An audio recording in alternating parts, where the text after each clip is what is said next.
Welcome to In Pursuit of Truth. This is your host, Sir Patrick Mack. I got a quick video for you today. I want to just take you through a Twitter thread that I did. I know a lot of you don't follow me on Twitter, but I wanted to cover this story for the ones who do not. For those of you who do, you can find this over on my Twitter at IPOT1776. That's at IPOT1776. Let's go ahead and get right into it. Here's my first post. This thread is regarding Mueller's upcoming findings. Number 2, the Mueller sex abuse allegations and the MSM's zeal in debunking it. And number 3, the murder of Whitey Bulger and his relation to Mueller. Here are just a few of my thoughts. Now, the first post that I give you here is this link to a USA Today article. Let me take you over here.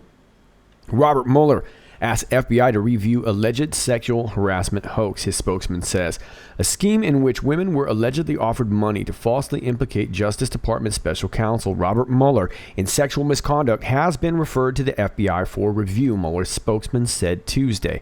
The hoax surfaced more than a week ago when a number of journalists were contacted via email by a person who reported receiving a telephone call from an individual making the offer. When we learned last week of allegations that women were offered money to make false claims about the special counsel, we immediately referred the matter to the FBI for investigation, Mueller spokesman Peter Carr said. Mueller, who leads the inquiry into Russian interference into the 2016 election, has been the target of a barrage of criticism from President Donald Trump and some of his Republican allies in Congress who have accused the special counsel of unfairly targeting the president. One of the journalists who was contacted, a correspondent for HillReporter.com, recounted the bizarre episode in an article published Tuesday. The alleged offer, according to the publication, came from a man who proposed paying off the person's credit card debt and issuing a check for $20,000. According to the article, the caller then asked the person to move to an encrypted communications application where he could elaborate on the proposition. Reluctantly, I downloaded the app and he called me on that app a few minutes later, the person said in the email to the reporter. He said, and I will never forget exactly what it was, I want you to make accusations of sexual misconduct and workplace harassment against Robert Mueller, and I want you to sign a sworn affidavit to that effect. When the reporter sought to follow up by telephone with the writer of the email, believed to be a woman from Fort Myers, Florida, no one by the person's given name could be found.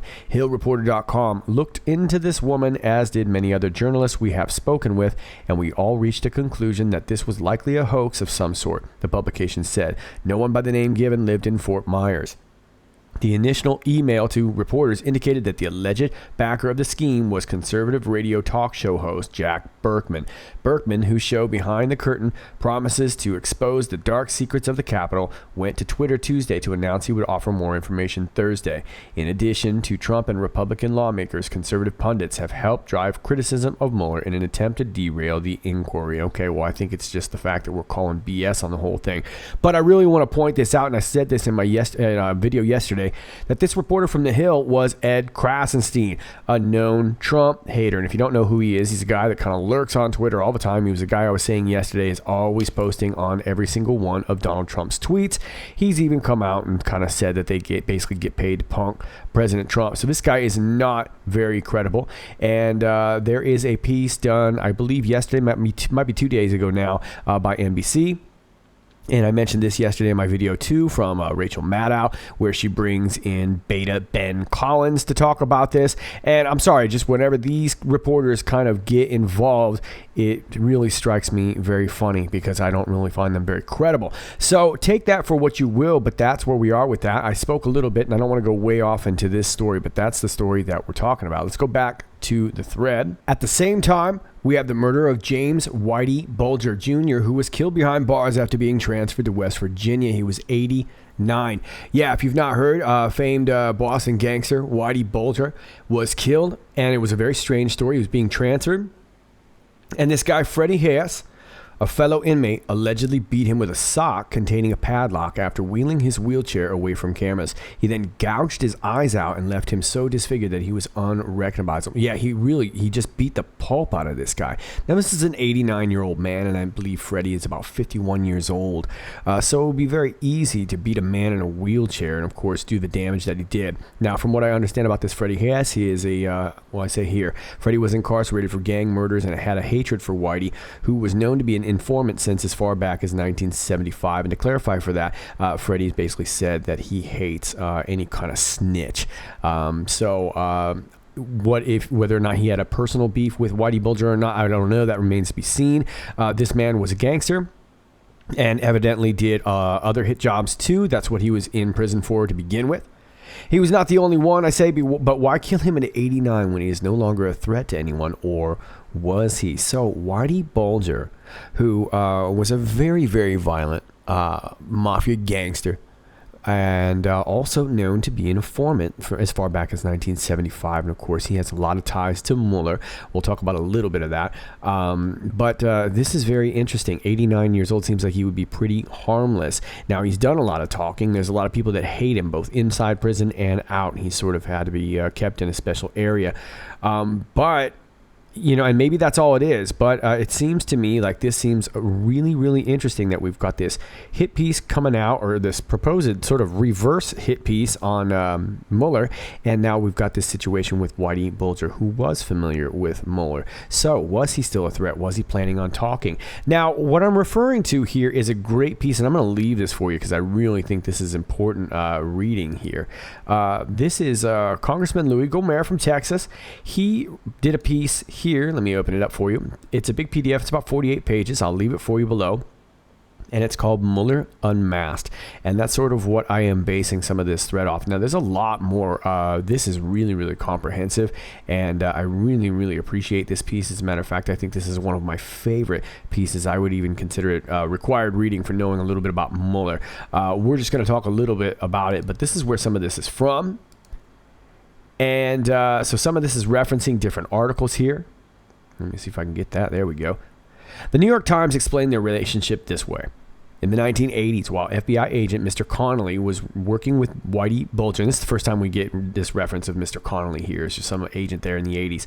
Mr. Mueller was Assistant United States Attorney in Boston, in charge of the criminal division, and for a period was the acting United States Attorney here, presiding over Mr. Connolly and Mr. Bulger as a top echelon informant. Officials of the Massachusetts State Police and the Boston Police Department had long wondered why their investigations of Mr. Bulger were always compromised before they could gather evidence against him, and they suspected that the FBI was protecting them. Okay, so there you go. And here's another little clip here, and I'm sorry my internet is not working very fast, especially when I'm talking about Mueller.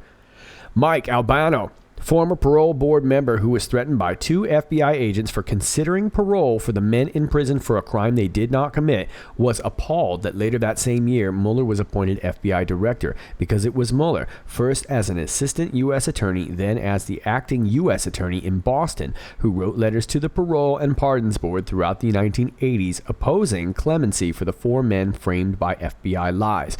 Of course, Mueller was also in that position while Whitey Bulger was helping the FBI cart off his criminal competitors, even as he buried bodies in shallow graves along the Neponset. Okay, and that's where I say, was Whitey set to out-top officials like Mueller, or people maybe right below, who knows? But I can't help but think this implicates Mueller directly, right? The same top officials that helped him line his pockets in exchange for getting rid of his opponents. A win-win for Whitey. Mr. Whitey win-win. Let's consider a bit about Mr. Mueller. The excerpt below is from Representative Louis Gohmert, it's Gohmert, right? Gohmert. A standing report titled Mueller Unmasked. This has to do with a program known as Able Danger and the information regarding terrorist training cells. Now, let me take you...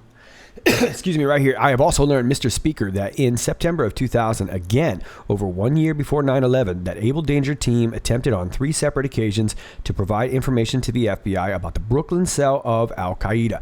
And on 3 separate occasions, they were denied by lawyers in the previous administration to transfer that information. Now, this Able Danger is it's a secret program, and it was essentially a spy program. And they picked up this Brooklyn cell of Al-Qaeda. And I also want to point out that Brooklyn was also a training grounds back in the day for the Mujahideen. So it's not really any kind of big surprise that there was stuff going down in Brooklyn. Mr. Speaker, this past Sunday on Meet the Press, Louis Freeh, FBI director at the time, was interviewed by Tim Russert. The first question to Louis Freeh was in regards to the FBI's ability to ferret out the terrorists. Louis Freeh's response, which can be obtained by anyone in this country as a part of the official record, was, "Well, Tim, we are now finding out that a top secret program of the military called Able Danger actually identified the Brooklyn cell of an Al-Qaeda and Mohammed Atta over a year before 9/11. And what Louis Freeh said, Mr. Speaker, is that the kind of actionable data that could have allowed us to prevent the hijackings that occurred on September 11th. So now we know, Mr. Speaker, that military intelligence officers worked in a program authorized by the chairman of the Joint Chiefs of Staff. The general in charge of Special Forces Command identified Mohammed Atta and 3 terrorists a year before 9/11, tried to transfer that information to the FBI, were denied. And the FBI director has now publicly said that if he would have had that information, the FBI could have used it to perhaps prevent the hijackings and I would have just destruct the buildings or whatever. So that's just the end of the clip there. But you get the idea. Now, consider Congressman Curt Weldon, who during the 2005-2006 term that alleged the FBI had prior knowledge of 9/11. I was really struggling tweeting these out. Every single tweet got blocked. I was having more problems than I usually have. Let me go ahead and read this part here. Mr. Speaker, back in 1999, when I was chair of the Defense Research Subcommittee, the Army was doing cutting-edge work on a new type of technology to allow us to understand and predict emerging transnational terrorist threats. That technology was being done at several locations, but was being led by our Special Forces Command. The work that they were doing was unprecedented, and because of what I saw there, I supported the development of a national capability of a collaborative center that the CIA would just not accept. In fact, in November 4th of 1999, 2 years before 9/11, in a meeting in my office with the Deputy Secretary of Defense, Deputy Director of the CIA, Deputy Director of the FBI, we presented a 9-page proposal to create a national collaborative center. When we finished the brief, the CIA said we did not need that capability, and so before 9/11, we did not have it. Now, post 9/11, they actually did. And it ended up kind of becoming, kind of indirectly, the DNI. When President Bush came in after a year of research, he announced the formation of the Terrorism Threat Integration Center, exactly what I had proposed in 1999. Today, it is known as the NCTC, the National Counterterrorism Center. But, Mr. Speaker, what troubles me is not the fact that we did not take those steps. What troubles me is that I now have learned in the last 4 months that one of the tasks that was being done in 1999 and 2000 was a top secret program organized at the request of the chairman of the Joint Chiefs of Staff, carried out by the general in charge of our Special Forces Command, a very elite unit focusing on information regarding Al-Qaeda. It was a military language effort to allow us to identify the key cells of Al-Qaeda around the world and to give the military the capability to plan actions against those cells so they cannot attack us as they did, blah, blah, blah, blah, 9/11. Okay, so essentially, they were trying to get these organizations to share their intel, and they kind of put the squash on that, right? They didn't want to do it. And that was 2005. This was Curt Weldon, all right? And this Curt Weldon kind of spent the couple years really trying to figure out what was going on with 9/11. In 2006, anonymous sources, quote unquote, puts out a story that Weldon would be investigated 3 weeks prior to his re-election. Yeah, and he was re-election, nice. So he was, and I think that he was actually doing pretty well. He was fairly popular. And then all of a sudden, there was this anonymous story coming out that he was going to be investigated. And now his house was raided. TV stations were alerted. Many reporters were already at the home by the time the FBI arrived. Protesters already had signs made, and here is from the excerpt here. A week after the news story broke, alleging a need to act quickly because of the leak, FBI agents from Washington raided the home of Weldon's daughter at 7 a.m. on a Monday morning. Local TV and print media had all been alerted to the raid in advance and were already in position to cover the story. Within hours, Democratic protesters were waving caught red-handed signs outside Weldon's district, office in Upper Darby. Okay, so they set him up. They made a fake story, and then they went ahead, and the guy didn't even barely know. He had no knowledge of any kind of problems at all. He had he had never been investigated before. He had never been in any kind of trouble before. All of a sudden, this news story broke that he's leaking information, The FBI agents raid his home, and there were already protesters with made signs there ready to kind of basically put him away, and they basically did ruin his career. Now, 5 and out. Mueller had implemented this plan that would require supervisory agents with 5 years of experience to take jobs in Washington or retire. And it says here, from the beginning of this year, 2007, until the end of September 2007, 576 agents found themselves in the 5 and out pool. Less than half of them, just 286, opted to go to headquarters. 150 decided to take a pay cut and a lesser job to stay put. 135 retired and 5 resigned outright. Yeah, this is really, really strange. So if you were in the FBI and you had 5 years experience as a supervisory officer, they basically wanted you to take some sort of desk job. Now, a lot of people don't get into the FBI because they want a desk job. They want to get out in the field. And so that's really disheartening for a lot of these agents. And I can't help but think that they were basically trying to get anybody that would have had any kind of seniority out of there so that they could basically bring some new, young people in who would be always afraid to challenge someone like a Mueller. And even Gohmert, he joked to Mueller saying, wow, well, if this was really, if you really want to implement this right, how come you don't go after 5 years? And of course, Mueller didn't love that either. And there's more about that in this article here. But you can see what this does here. And I say this plan bleeds the FBI of senior experience that might challenge leadership decisions. Yeah, so if Mueller makes a decision saying, hey, we want to go after this guy, we don't need a warrant, we don't need a this, we could do whatever. You've got no senior guys around putting that guy in check. And this plan kind of eliminated this. And it also, like I said, but also breeds young and loyal agents who become yes men. Yeah, if you're young and you're fresh out the box and you've got a guy like Mueller standing there, you're not going to say no. You're not going to challenge that kind of thing. So that's perfect for a guy like Mueller. Now, this did get challenged by the House, and Mueller did end up changing it to 7 years. He didn't abolish it, and he should have. He ended up changing it to 7 years, which really didn't change much.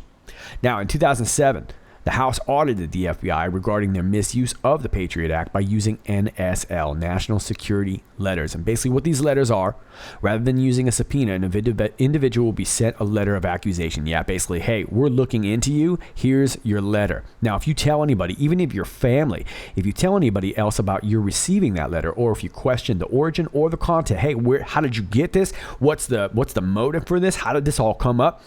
You could be found guilty of a felony, what I would call a bill from the bully. Yeah, basically it was like a subpoena, but they were basically saying you can't say anything about this because you could be compromising national security. And they were screwing lots of people and getting any sort of whistleblowers out with letters like this. And they used it quite a bit, so much that the House actually audited them. Now, nothing became of it, but that's what happened.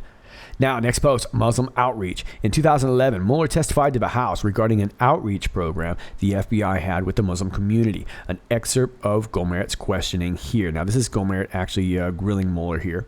It says, thank you, Director. I see you had mentioned earlier, and it's in your written statement, that the FBI has developed extensive outreach to Muslim communities, and in answer to an earlier question, I understood you to say that Muslim communities were like all other communities. So I'm curious, as the result of the extensive outreach program the FBI has had to do with the Muslim community, how is your outreach program going with the Baptists and the Catholics?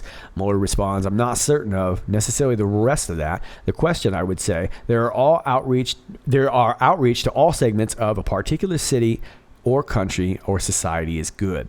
Gohmert, well, do you have a particular program of outreach to Hindus, Buddhists, Jewish community, agnostics, or is it just an extensive outreach program too? And it looks like Mueller cuts him off, says we have outreach to every one of those communities. Gohmert says, and how do you do that?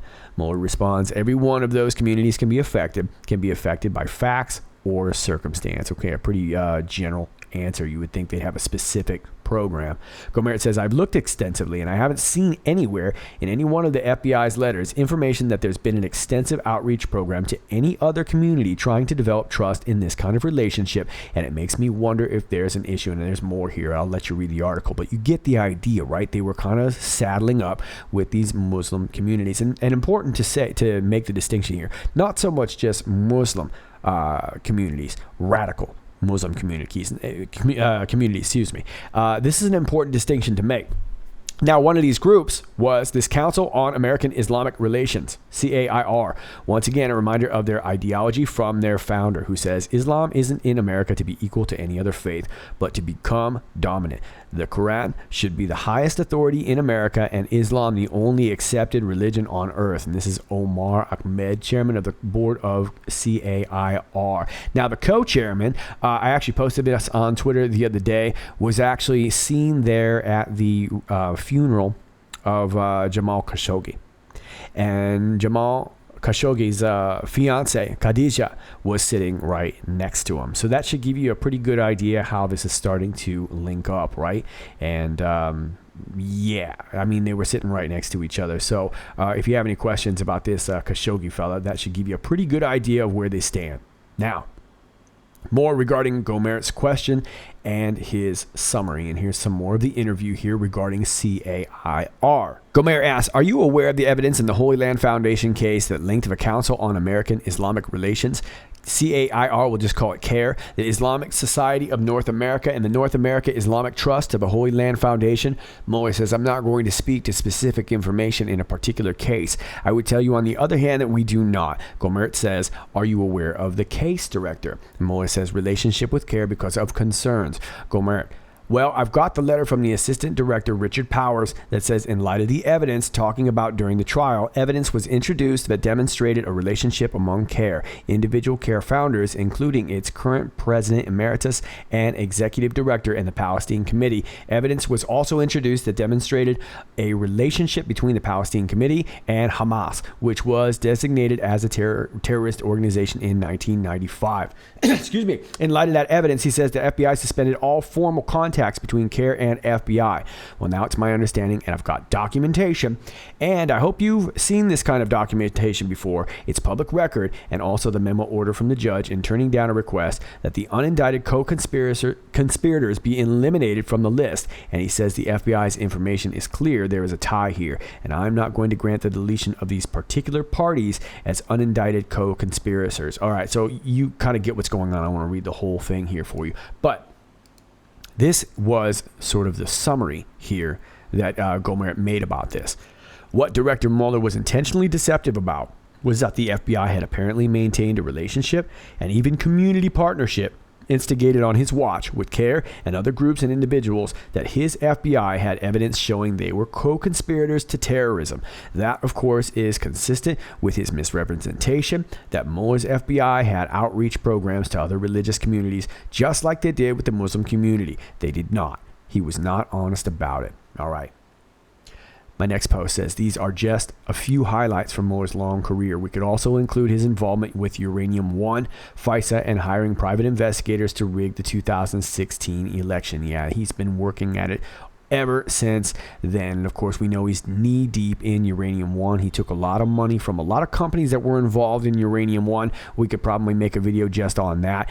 By this time in the thread, I was already struggling to get a tweet out. It would take me a long time just to get one tweet. My internet went down twice. It was clear that I was getting, somebody was trying to block me here, and that's what I said here. Since my internet is magically cutting in and out and every tweet is getting blocked, I'll stop here. So moral of the story, yes, it's quite possible Bulger, having not only knowledge of Mueller's deeds, was likely involved in many schemes with the FBI for decades. Remember, Bulger killed a lot of people. Bulger had a lot of people killed, including his own men. And it was really, it kind of got to the point where his own men kind of thought it was ridiculous too. And, this was something that it really kind of benefited both sides. Mueller could get the guys that he wanted. And more importantly, he could put away the guys that maybe he didn't want on the streets. And that happened quite a bit. A lot of innocent people, not necessarily good people, but innocent people of those particular crimes were thrown away for a long time, and Bulger helped that out. To kill an 89-year-old man just as he was about to communicate is more than odd. It stinks. Yes, of course. I can also live with the fact that simply other inmates were out to get him, hardly outside the realm of possibility, but the timing. And all I'm saying here is that I can entertain the idea that I could be wrong. I don't think I am. That's a hunch, and I think a lot of you probably agree with me. But Whitey Bulger was really, really hated. So it wouldn't surprise me if somebody got to him and killed him for a completely different reason. I don't think that's the case. I think the timing really suggests that something's up. It looks to me like a lot of information is going to start coming out regarding Mueller and his involvement in a lot of things. Of course, we have his findings coming out very soon after midterms. So it looks like everyone's already jockeying for position on how they're going to sit with this narrative on whether they're going to try and discredit Mueller or not. My final post, as we near Mueller's report, I expect to see NBC in particular, and the reason I said NBC is because the first ones that came out was Maddow, Ben Collins. In particular, ramp up the hype regarding not the sexual abuse, and I'm talking about the sexual abuse allegations towards Mueller, but the accuser and their loose-knit intel network. Attacking their credibility might hopefully spill over and conflate credibility of the Steele dossier story. Now, let me explain that. So we get this sexual abuse allegation story against Mueller, and the first thing the NBC goes after is sort of this phony intel group. Now, I don't know much about this intel group. There's this guy Jacob Wall, I believe his name is, young kid, and it appears that this, I believe the group was called Surefire Intel, which sounds a lot like Crossfire Hurricane. So it sounds like deep state projection here, kind of using similar type words. Now, this Surefire Intel was basically this kid and his mother, and that's what they're all trying to clown this kid about. But he was coming out saying that he had sort of this bang up story in regards to Mueller. But instead of looking into the story, NBC went straight for him. Now, that's sort of polar opposite with what happened with Kavanaugh, right? They went straight after Kavanaugh and never looked back. So why would they do that? Well, we know they're hypocrites, right? So it seems to me like NBC has something particular, to hide. And then, of course, enter Ben Collins, and we all know how I feel about that wuss, right? So I think we know something's up.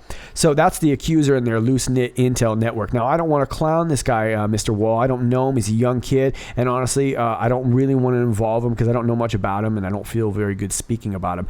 But it looks to me like they're trying to attack the credibility of the accuser this time, as opposed to anything like they did in Kavanaugh, where they went straight for Kavanaugh. And we clearly know why.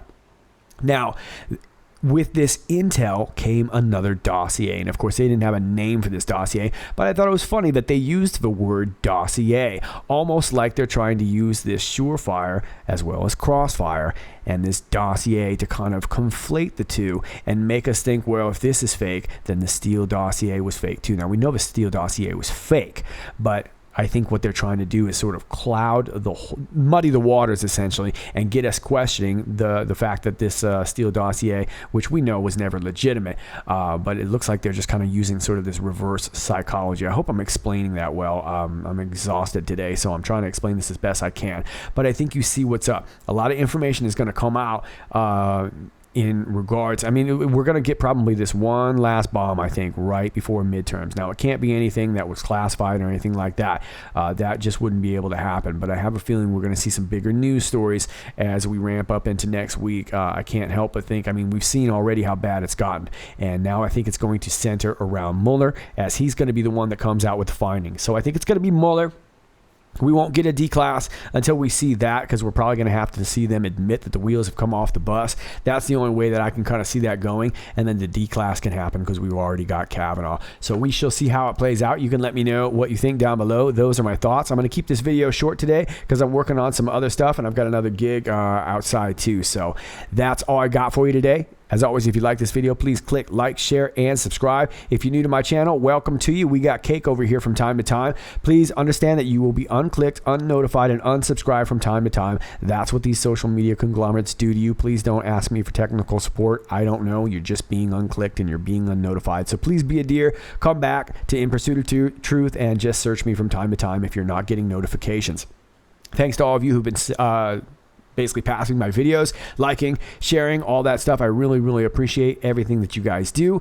I appreciate you guys very, very much. That is all I got for you today. My links are down below, my email, my Gab, my BitChute, and all that stuff. My Patreon, if you want to support the channel, all those links are down below. This is Sir Patrick Mack, and until next time, stay informed.